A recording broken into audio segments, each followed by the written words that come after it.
I haven't felt warm in 6 months. I am currently sitting in a Motel 6 just outside of Phoenix, Arizona. The outside temperature is 104 degrees. The air conditioning in this room is turned off, and the windows are wide open, letting the desert heat pour in. And yet, I am sitting here wearing a North Face parka, shivering so hard that it's difficult to type this without making typos. I need to get this down while my fingers still work. While the frostbite on my left hand doesn't spread any further, it started back in October. I'm 24, a freelance graphic designer, which is a polite way of saying I'm usually broke and constantly chasing invoices. When I found a rental listing for a 2-bedroom bungalow in Dayton, Ohio for only $650 a month, I didn't ask questions. I didn't care that the paint was peeling or that the neighborhood was quiet in a way that felt more abandoned than peaceful. I signed the lease on October 14th and moved in 3 days later. The house was old, a 1,920 seconds Craftsman that smelled of dust and lemon pledge. It was decent enough, except for the basement. The basement was an unfinished concrete box, lit by a single bulb that swung on a wire whenever someone walked heavily on the floor above. It smelled of wet earth and copper, and in the far corner, nestled against the cinder block wall like a sleeping beast, was the fridge. It wasn't a normal appliance. It was a 1,954 Kelvinator, one of those massive, rounded steel monoliths that looked like they could survive a nuclear blast. It was painted a yellowing cream color, with a chrome latch handle that looked more like a car door handle than something you'd use to get milk. Don't worry about that thing. My landlord, Mr. Henderson, had told me during the walkthrough. He was a nervous man who checked his watch every 30 seconds. It came with the house. Thing weighs near 400 pounds. If you want to use it for beer or whatever, go ahead. If not, just ignore it. I should have ignored it. For the first week, I did. But the kitchen fridge was tiny, and I had bought a bulk pack of frozen pizzas to survive the month. I went downstairs, navigated through the maze of cardboard boxes I hadn't unpacked yet, and approached the Kelvinator. The cord was thick, wrapped in fraying black fabric insulation. I found the outlet on the wall, an old 2-prong socket that looked charred around the edges, and plugged it in. The sound was immediate. It wasn't a hum, it was a groan. A deep, industrial vibration that I could feel in the soles of my sneakers. The motor kicked on with a ka-chunk that sounded like a gunshot in the small, enclosed space. I gripped the chrome handle. It was cold, unnaturally so for a machine that had been off for months, and yanked it open. The smell of stale air hit me, but it was clean. No mold, no dead rats, just emptiness. I tossed my pizzas in the freezer compartment, slammed the heavy door shut, and went back upstairs. I didn't know it then, but that was the moment my life ended. The moment I plugged that thing in, I woke it up. And even after I realized my mistake, it refused to go back to sleep. The first sign that something was wrong wasn't supernatural. It was financial. On November 12th, exactly 26 days after I moved in, I got my first electric bill from Dayton Power and Light. I was expecting something in the range of $60, maybe $70. I'm a single guy, I work on a laptop, and I keep the thermostat at a frugal 68 degrees. I opened the envelope and stared at the number, $482.16. I actually laughed. It had to be a mistake. I called the power company immediately, spending 45 minutes on hold listening to smooth jazz that sounded like it was being played underwater. When I finally got a representative named Brenda on the line, she assured me the reading was accurate. "You have a significant draw on the line, sir," she said, her voice tinny through my cell phone speaker. Usually, with older houses, it's an appliance. A heater, maybe? Or an old freezer? The Kelvinator. I hung up and looked at the floor. I could hear it through the wood. A low, rhythmic thrumming that I had gotten used to, like the sound of traffic or rain. Now that I was paying attention, it sounded louder than before. It sounded hungry. I went down the stairs, the wooden steps creaking under my weight. The air in the basement was noticeably cooler than the kitchen upstairs, which I chalked up to poor insulation. The single light bulb flickered as I descended, casting jerky shadows against the cinder block walls. The fridge sat in the corner, vibrating. It was shaking so hard that a loose screw on its casing was rattling, with a metallic tt-cack sound. I walked over to it. The yellow paint seemed duller under the harsh light, peeling in strips that looked like dead skin. I reached behind the machine. The heat coming off the motor housing was intense. It radiated against my shin like an open oven door. No wonder my bill was nearly $500. This ancient beast was burning enough juice to light up a stadium. "Sorry, buddy," I muttered, feeling foolish for talking to an appliance. "You're too expensive." I gripped the thick, fabric-wrapped plug. It felt greasy. I braced my foot against the wall and yanked. There was a blue flash of static electricity, sharp and bright, followed by a sound like a heavy exhale. Ugh. Clunk. The motor died instantly. The vibration in the floor stopped. The rattling screw went silent. I dropped the cord. The heavy rubber plug hit the concrete floor with a singular, dull thud that echoed in the sudden silence. It was quiet. Too quiet. Usually, when you turn off a loud machine, you feel a sense of relief, a lifting of pressure. But this felt different.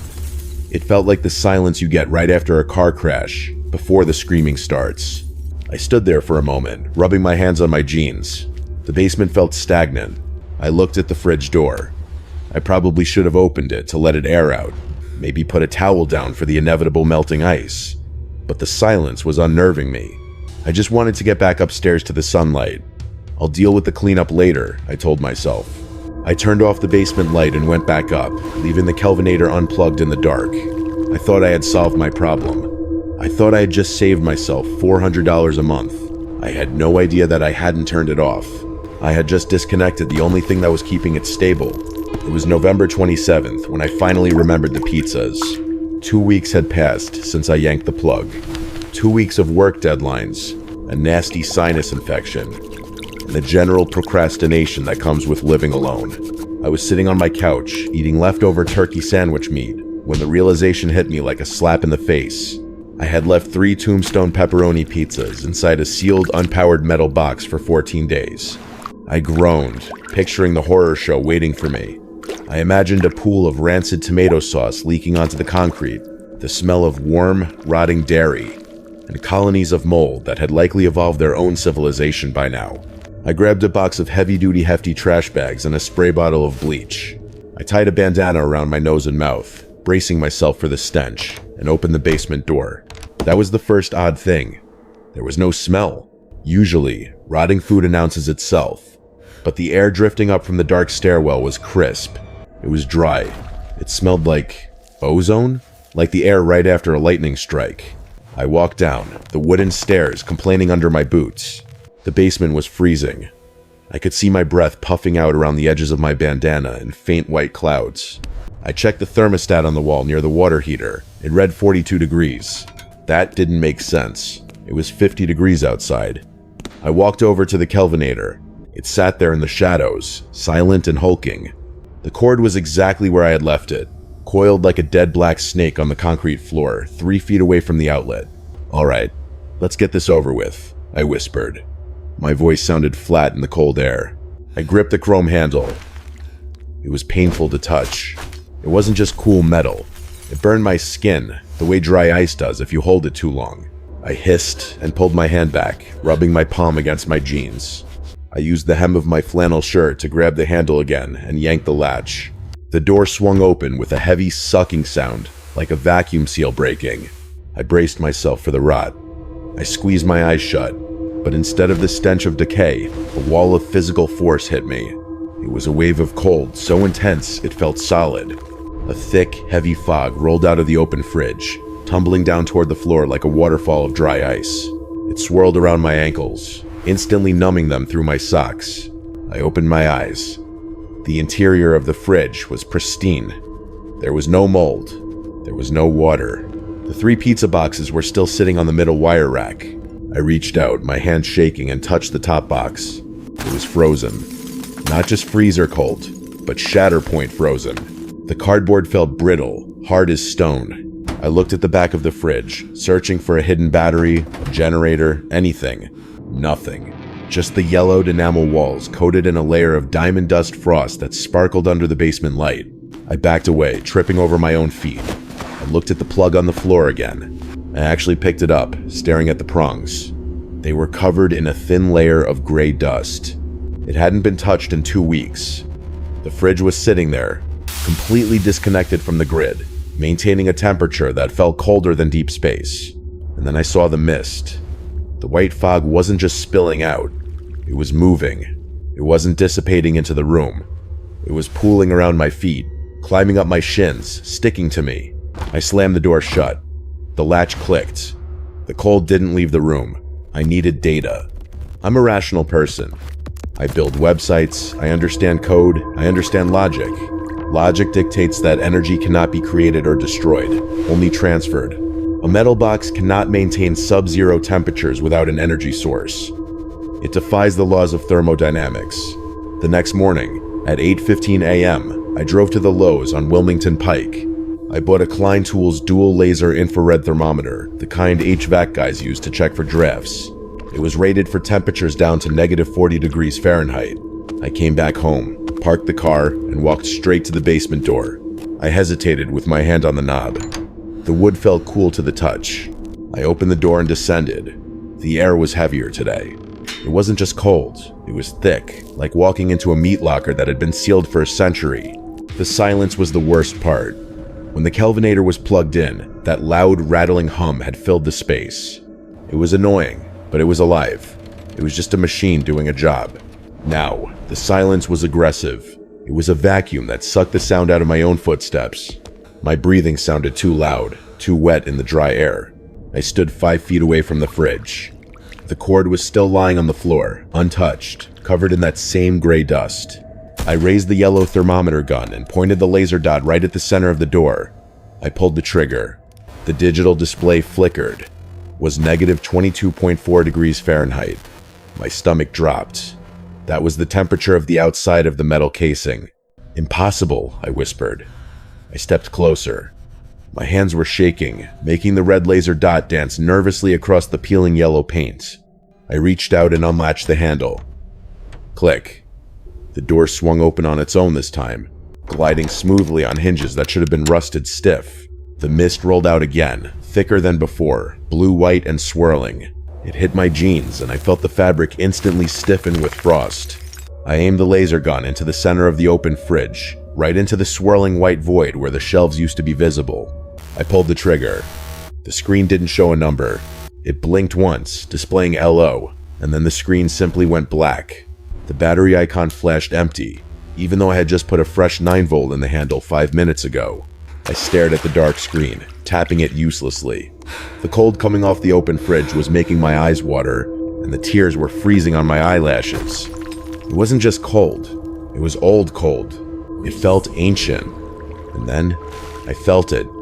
You know that feeling when you're in a crowded room, and you know someone is staring at the back of your neck?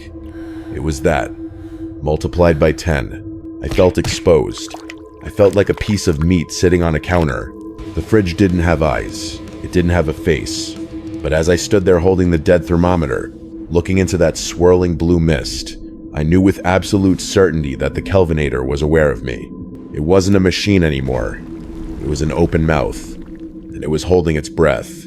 I backed away from the fridge, my breath coming in short, panicked gasps that turned to fog before they even left my lips. I needed to see this happen to something else. I needed to know what the rules were. I ran up the stairs, taking them 2 at a time, and burst into the kitchen. The warmth of the upper floor felt sickeningly hot, like stepping into a sauna, even though the thermostat still read 68. I grabbed a Honeycrisp apple from the fruit bowl on the counter. It was room temperature, firm, and full of life. I also grabbed a pair of long metal grilling tongs from the drawer. I wasn't putting my hand back inside that box. I went back down. The mist was still spilling out of the open door, pooling on the floor like dry ice at a cheap concert. The basement floor was now slick, with a layer of rime ice that crunched under my boots. I stood 4 feet back. I clamped the apple in the tongs and extended my arm. "Okay," I whispered. "Show me." I thrust the apple into the center of the fridge. I expected it to freeze. I expected frost to form on the skin over 10, maybe 20 minutes. I've seen videos of liquid nitrogen experiments. I know how thermodynamics works. This wasn't physics.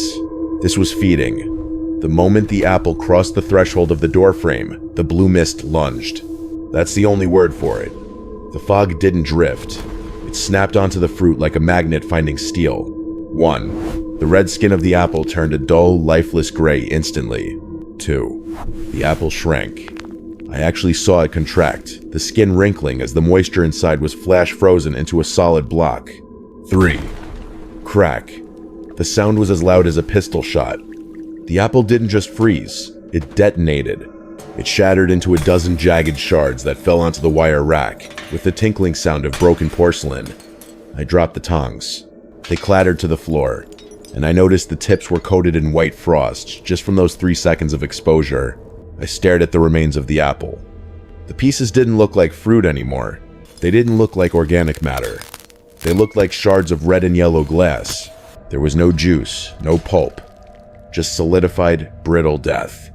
I realized then that the Kelvinator wasn't just cold. Cold is the absence of heat. This was something active.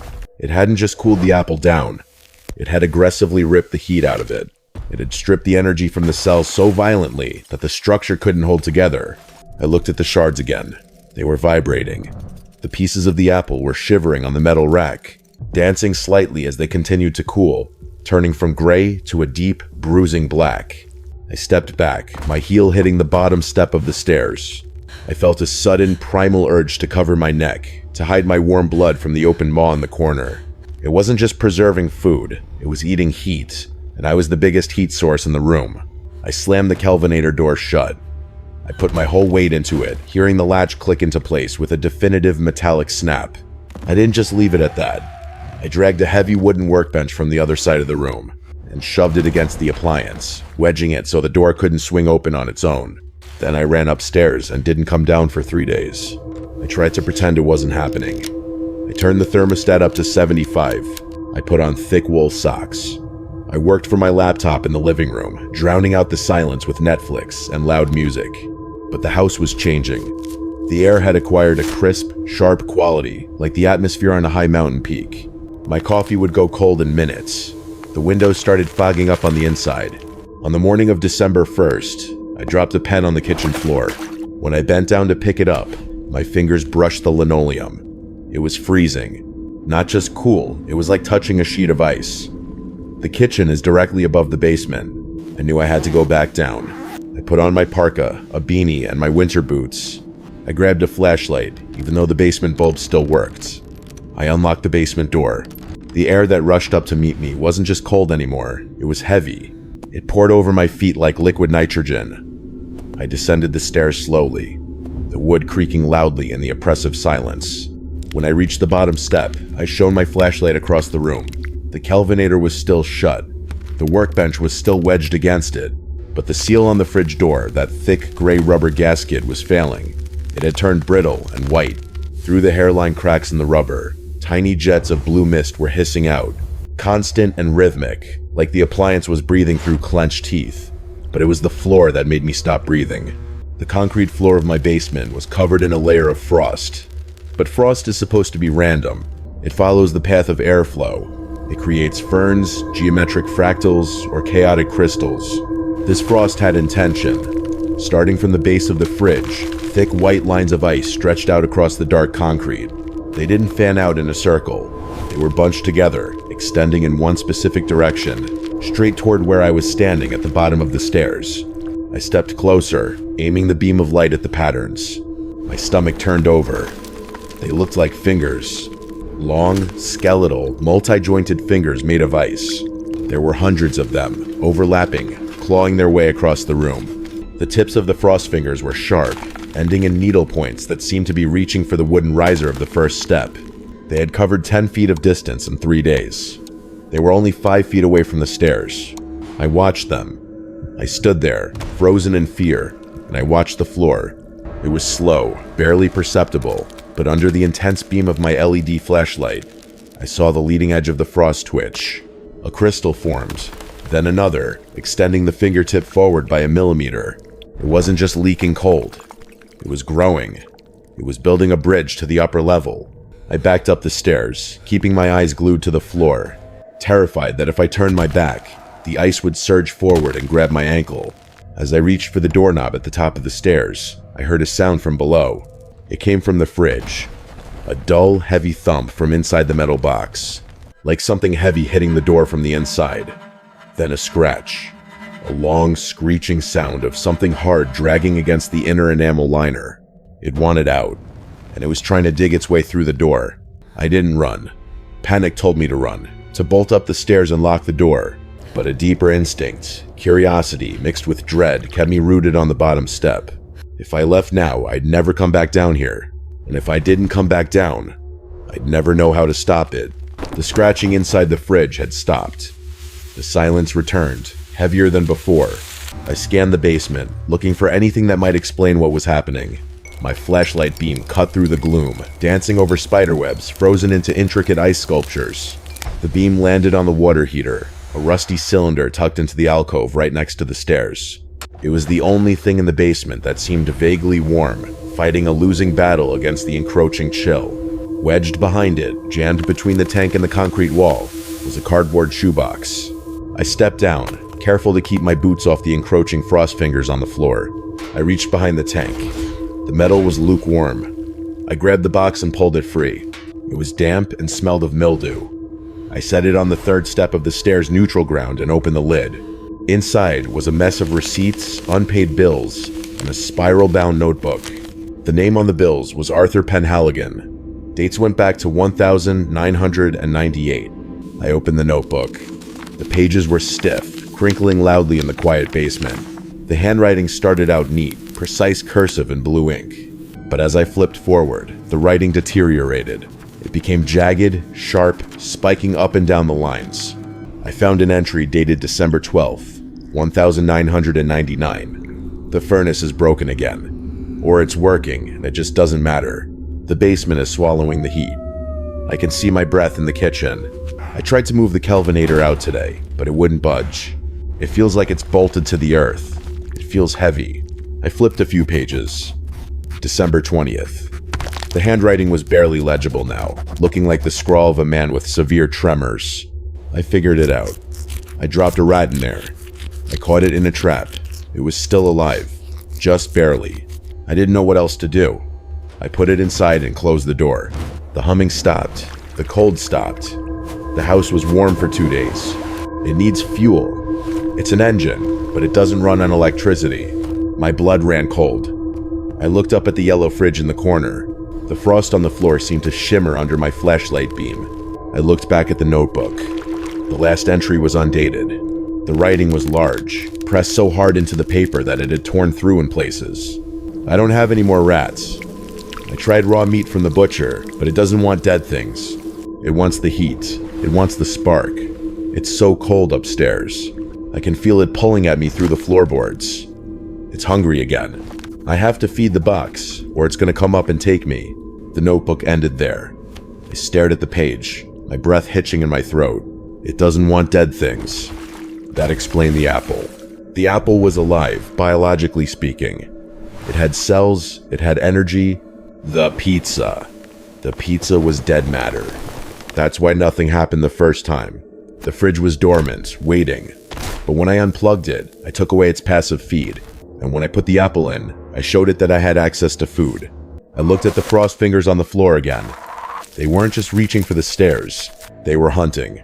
I slammed the notebook shut and shoved it into my jacket pocket. As I turned to run up the stairs, the silence in the basement was broken. Click. The padlock I had put on the latch, a cheap master lock I found on the workbench, snapped. The shackle popped open with a sharp ping that ricocheted off the concrete walls.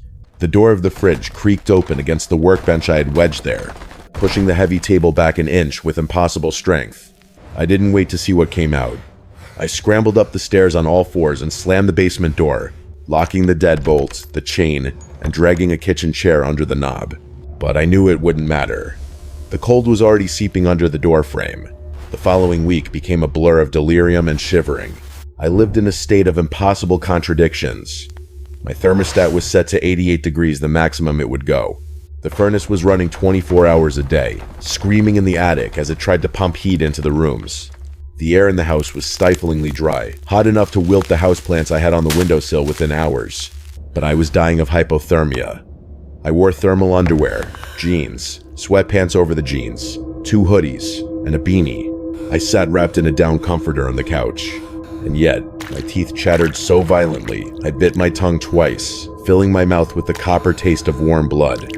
On December 5th, I woke up and couldn't feel my left hand. It wasn't the pins and needles sensation of a limb falling asleep.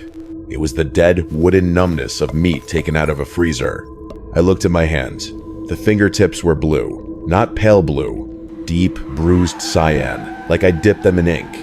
I drove myself to the urgent care on Wayne Avenue, steering with my right hand, while my left sat like a block of ice in my lap. The nurse who took my vitals thought her equipment was broken. She used the digital ear thermometer 3 times. "This can't be right," she muttered, tapping the device against her palm. "It says your body temp is 91.4. You should be unconscious. You should be in cardiac arrest." She looked at me, really looked at me, and I saw the fear in her eyes. I wasn't shivering anymore. I was past that stage. I was just cold. I felt like I was hollowed out, like my bones were made of glass. "It's a viral thing," I lied, my voice sounding brittle. "I just need some antibiotics." They wanted to call an ambulance. They wanted to admit me. I signed an AMA, against medical advice form, with a pen I could barely hold, and walked out. I knew a hospital couldn't help me. Antibiotics don't cure a parasite that eats thermodynamics. When I got back to the house, the realization settled in. I stood in the hallway, the floorboards groaning under my boots. I could feel it. It wasn't just temperature, it was a tether. I felt a physical pull, a suction sensation in the center of my chest, dragging downwards. It felt like an invisible fishing line had been hooked through my sternum, and the reel was down in the dark, winding me in. Arthur's diary had said, "It wants the spark." The Kelvinator wasn't just cooling the basement anymore. It was feeding on me through the floor. It was harvesting the calories I ate, the heat my metabolism generated, the very electrical impulses firing in my nerves. I was a battery, and it was draining me dry. I went into the bathroom and looked in the mirror. My reflection horrified me. My skin was gray, translucent enough that I could see the dark network of veins beneath my eyes. But the worst part was the frost. There was a thin, delicate pattern of ice crystals forming on my eyebrows, inside a house that was nearly 90 degrees. I wasn't just cold, I was becoming part of it. The fridge was terraforming me. I decided then that I had to leave. I'd pack a bag, get in the car, and drive until the tether snapped. I turned toward the bedroom to get my suitcase. That's when I heard the sound. It came from beneath my feet. A heavy, rhythmic thud. Thud. Thud. It sounded like heavy boots walking on the basement ceiling. But that was impossible. The basement ceiling was the floor I was standing on. The sound wasn't coming from the ceiling of the basement. It was coming from the stairs. It was coming up. I didn't make it to the bedroom. The tether in my chest gave a sharp, agonizing yank, and my legs simply folded. I hit the hallway floor hard, but I barely felt it. The cold was a narcotic now, a numbing fog that wrapped around my brain and whispered that it would be so much easier to just close my eyes. I curled into a ball on the hardwood, my parka crinkling, and blacked out. I woke up to the sound of metal screaming. I jerked awake, my heart hammering against my frozen ribs. The hallway was dark. The digital clock on the microwave in the kitchen blinked 3:03 a.m. The house was silent, but it was a heavy silence. The furnace had stopped running. The air in the hallway was no longer hot, it was biting. I could see my breath pluming in front of my face, thick and white in the shadows. Then I heard it. Downstairs, in the dark. It was the sound of the wooden workbench, the one I had wedged against the fridge with all my strength being slowly, grindingly pushed across the concrete floor. Then came the snap. The distinct mechanical funk click of the Kelvinator's latch releasing. I scrambled backward, pushing myself along the floor until my back hit the wall. I stared at the door to the basement. I had locked the deadbolts. I had put the chain on. I had jammed a chair under the knob. From the bottom of the stairwell, a sound drifted up that made my blood turn to slush. Crunch. It wasn't a footstep on wood. It was the sound of a heavy boot stepping into deep, crusty snow. Crunch. Another one. Closer. I realized with horror that there was no snow on the stairs. The fridge had leaked so much cold, expelled so much frost, that it had coated the wooden steps in a layer of ice thick enough to walk on. It wasn't just coming up the stairs. It was bringing its own atmosphere with it. Crunch. Step 3. The house groaned. The temperature in the hallway plummeted. The frost on the inside of the windows bloomed aggressively, covering the glass in seconds, blocking out the streetlights outside. Crunch. Step 4. It was heavy. Unbelievably heavy.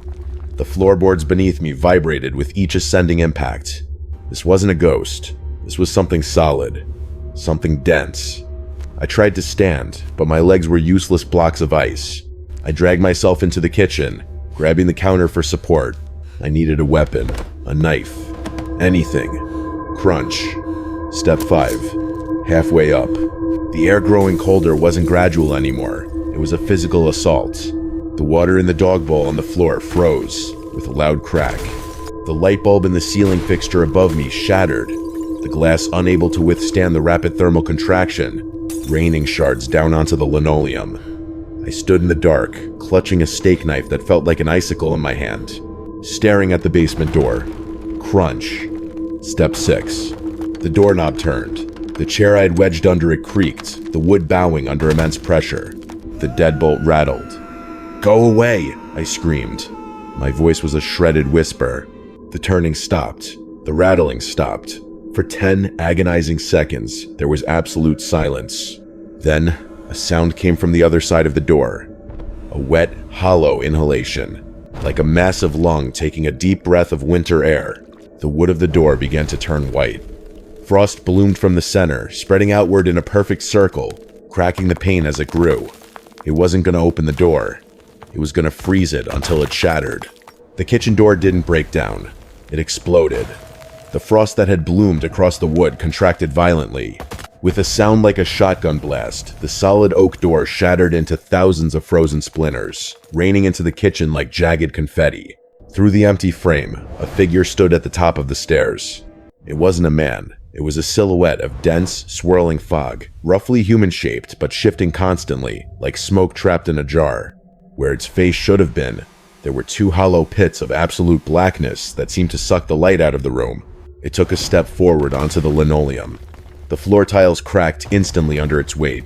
My instinct screamed at me to run out the front door, to flee into the street, but a terrifying clarity washed over me in that moment.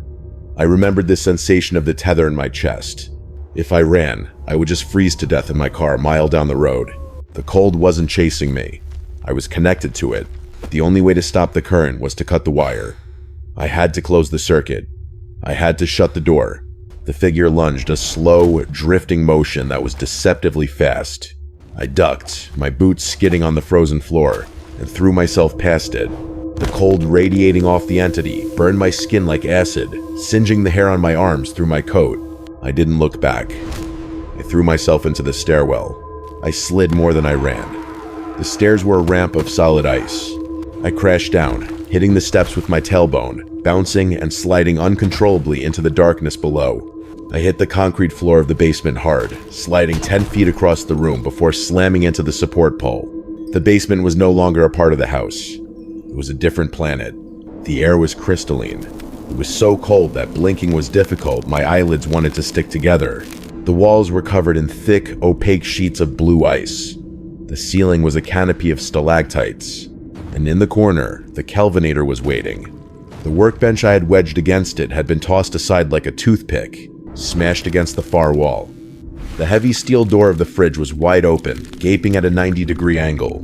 I staggered to my feet, gasping for air that felt like swallowing razor blades. I looked inside the appliance. There were no wire racks. There was no white enamel interior. There was no back wall. The inside of the fridge was a tunnel. A perfect, circular tunnel carved out of ancient, glowing blue ice stretched backward, descending at a steep angle into the earth. It went on forever, far deeper than the foundation of the house could possibly allow. It didn't look like a machine anymore. It looked like a throat. A wind was howling out of it, a screaming gale that sounded like 1,000 voices crying out in pain. It was the sound of everything it had ever eaten. I took a step forward. The wind changed direction. Suddenly, the blowing stopped. The tunnel inhaled. A vacuum force, stronger than gravity, grabbed me. My feet slid across the ice. The flashlight was ripped from my hand and sucked into the hole, disappearing into the blue dark without a sound. I dug my heels in, grabbing the support pole with both arms. My body stretched horizontal, feet dangling toward the open maw of the Kelvinator. It was trying to swallow me whole. I held onto that steel support pole with a grip that wasn't human. It was the desperate, clawing grip of a dying animal. My body was suspended horizontally in the air, my feet pointing straight into the gaping maw of the Kelvinator, flapping uselessly like a flag in a hurricane. The suction coming from the tunnel wasn't just wind. It was a magnetic pull on my biology.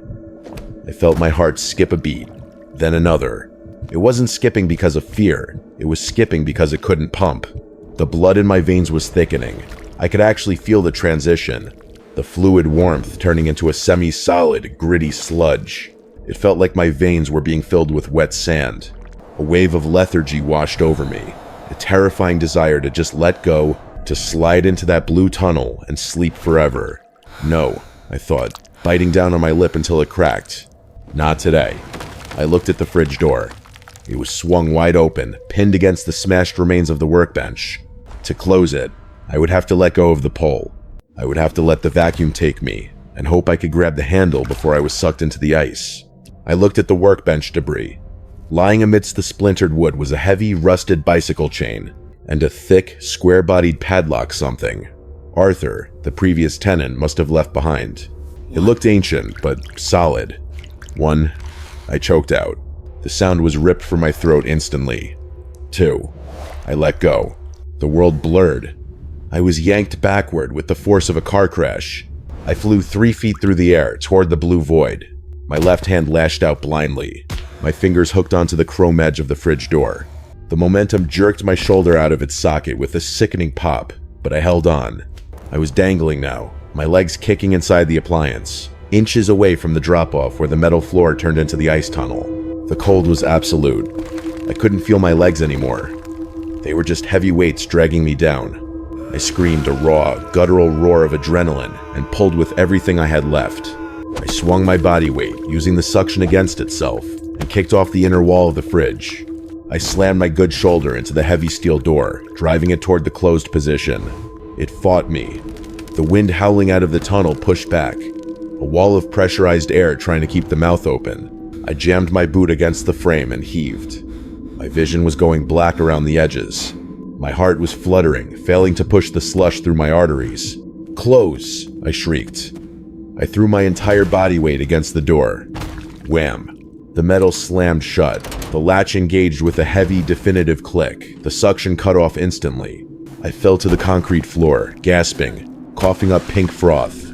The silence returned, deafening and sudden, but I knew it wouldn't hold. The door shuddered. The latch rattled. I scrambled through the frost, clawing at the debris of the workbench. I found the heavy square padlock. It was cold enough to burn my skin, but I didn't care. I dragged myself back to the fridge. The door was already vibrating, the latch jumping up and down as the pressure built from the inside. I threaded the hasp through the handle, and the locking loop welded to the frame. My fingers were stiff, clumsy blocks of wood. I fumbled with the shackle. Thud. Something massive hit the door from the inside. The metal bowed outward.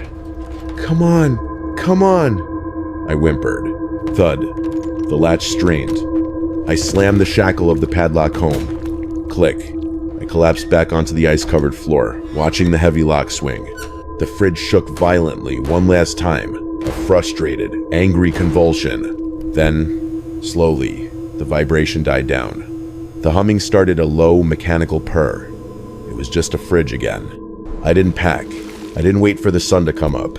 I grabbed my car keys, my wallet, and the clothes I was wearing, which were soaked in sweat that had frozen into a stiff, icy shell against my skin.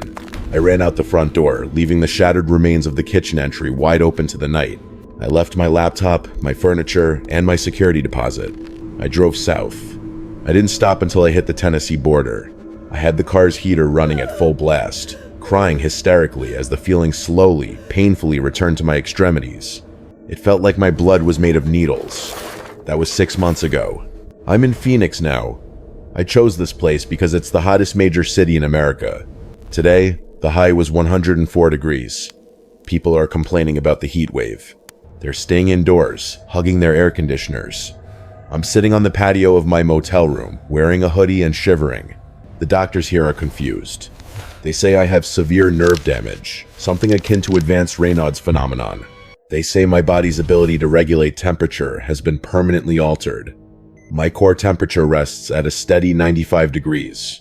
If it drops any lower, I'll be hospitalized. Again. But I know it's not nerve damage. I can still feel it. That tether in the center of my chest. It's thinner now, stretched out over 2,000 miles of highway, but it hasn't snapped. I can feel a faint, rhythmic tugging, like a heartbeat that isn't mine. It pulses in time with a machine I know is humming in a dark basement in Ohio. I called my landlord, Mr. Henderson, 2 days after I left. I told him I was breaking the lease. I expected him to scream, to threaten legal action. He didn't. He just sighed, a long, weary exhale. "Did you turn it off?" he asked. That was all he said. "I locked it," I told him. "Do not open it. Do not let anyone open it." He hung up. He didn't ask for the keys back. I checked Zillow yesterday. I shouldn't have, but I couldn't help myself. The house on Maple Street is listed for rent again. Charming 1,920 seconds bungalow. Freshly painted, immediate availability. There are photos of the living room, the bedrooms, and the repaired kitchen door. There are no photos of the basement. The listing description mentions ample storage space and appliances included. I'm writing this because I know how tempting a cheap rental is right now. I know there's someone out there, maybe a student or a young freelancer like I was, looking at that listing and thinking it's a steal. If you move into a yellow Craftsman house in Dayton and you find a vintage Kelvinator in the basement, don't touch it. Don't plug it in. And for the love of God, if you see a rusty square padlock on the handle, do not cut it off. I used the only lock I could find, but it was old. It was pitted with rust. The thing inside is hungry. It's been 6 months. It's probably starving by now, and I don't know how long that lock is going to hold. I have to go inside now. The sun is going down, and the desert is cooling off. It's dropping to 80 degrees. I'm freezing to death.